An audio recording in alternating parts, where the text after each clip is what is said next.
আমাদের নিজের কি আছে? মানুষের নিজের কি আছে?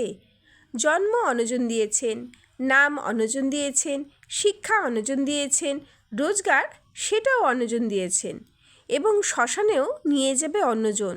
তাহলে অযথা কেন এত অহংকার? এটা আমার, ওটা আমার বলে? অনেক নাস্তিকরা মনে করেন ভগবান নেই, কিন্তু একবার ভগবানের নামে ভক্তি করেই দেখুন না, অদ্ভুত সুখ অনুভব করবেন। জাগতিক সুখ ক্ষণস্থায়ী, মুক্তি কেবল ভক্তিতেই।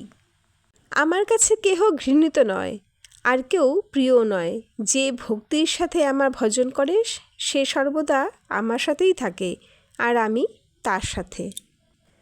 হে প্রভু, না তোমায় আমি দেখেছি, না তোমার জন্মের আদি থেকে চিনি। তাহলে এমন কী সম্পর্ক আমাদের মাঝে, যে জীবনে যে কোনো ব্যথায় আসুক না কেন, তোমার কথা সবার আগে হৃদয়ে ভেসে আসে?